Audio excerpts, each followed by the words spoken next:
brought to you by V-Guard, co-powered by Sensodyne O Bhimal বলো কথা Kesari. Associate sponsor UltraTech cement.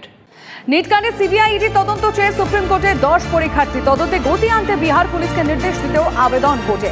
NEET দুর্নীতি নিয়ে 40টিরও বেশি মামলা দায়ের সুপ্রিম কোর্টে। এই মুহূর্তে বড় খবর, নিট কাণ্ডে সিবিআই ইডি তদন্ত চেয়ে সুপ্রিম কোর্টে 10 পরীক্ষার্থী তদন্তে গতি আনতে বিহার পুলিশকে ইতিমধ্যেই নির্দেশ দিতেও আবেদন করেছে কোর্ট। নিট দুর্নীতি নিয়ে 40টিরও বেশি মামলা দায়ের হয়েছে সুপ্রিম কোর্টে। এ বিষয়ে আমরা আরো তথ্য জানবো। এখনো পর্যন্ত আদালতের কি পর্যবেক্ষণ, এ বিষয়ে কি কি তথ্য সামনে আসছে জ্যোতির্ময় কর্মকার আমাদের প্রতিনিধি জানাবেন। জ্যোতির্ময়,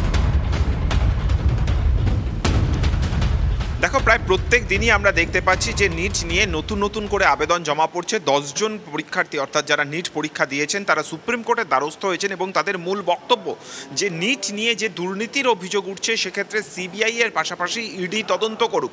বিহার পুলিশের ইকোনমিক অফেন্স উইং তারা এক্ষেত্রে যে রিপোর্ট দিয়েছে সেই তদন্ত আরও জোরদার করার আবেদন করা হয়েছে এবং আইনজীবী তিনি ভ্যাকেশন বেঞ্চের বিচারপতির সামনে পুরো বিষয়টি উল্লেখ করেন এবং তিনি আবেদন করেন যে যত দ্রুত সম্ভব এক্ষেত্রে কোর্ট নোটিশ ইস্যু করুক। কিন্তু কোর্ট জানিয়েছে যে তারা এই বিষয়ে পূর্ণাঙ্গ শুনানির পরেই তার পরবর্তী ক্ষেত্রে তারা সিদ্ধান্ত গ্রহণ করবেন।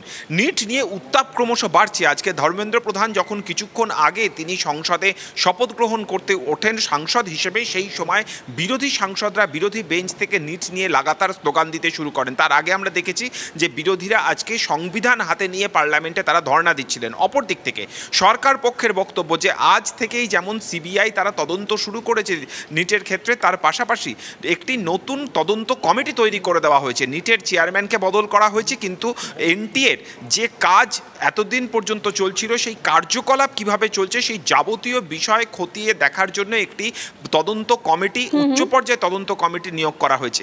এক্ষেত্রে যেটা গুরুত্বপূর্ণ বিষয়, সুপ্রিম কোর্টে যখন এই বিষয়ে শুনানি হবে তখন সরকার পক্ষ তারা এখনো পর্যন্ত কি পদক্ষেপ করেছে সেই বিষয়গুলি তারা তুলে ধরবে এবং সেক্ষেত্রে সুপ্রিম কোর্টের নির্দেশে যদি ইডি তদন্ত শুরু হয় তাহলে কিন্তু সরকারের জন্য সেটা অত্যন্ত নেগেটিভ একটি বার্তা। ফলত সরকার পক্ষ তারা এখনো পর্যন্ত কি পদক্ষেপ করেছে, তা চেয়ারম্যান বদল হতে পারে, তা ইকোনমিক অফেন্স উইংয়ের রিপোর্ট হতে পারে, সিবিআই তদন্তের নির্দেশ হতে পারে, প্রত্যেকটা বিষয় কিন্তু সরকার পক্ষ দেখা যাক। আমাদের নজর থাকবে বিষয়ে। জ্যোতির্ময়, ধন্যবাদ তোমায়।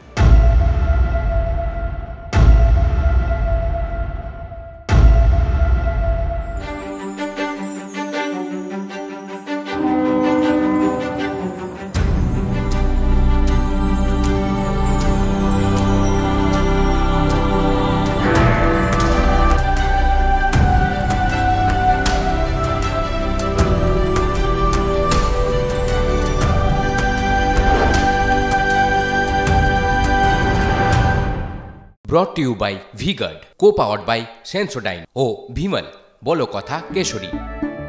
Associate sponsor UltraTech cement.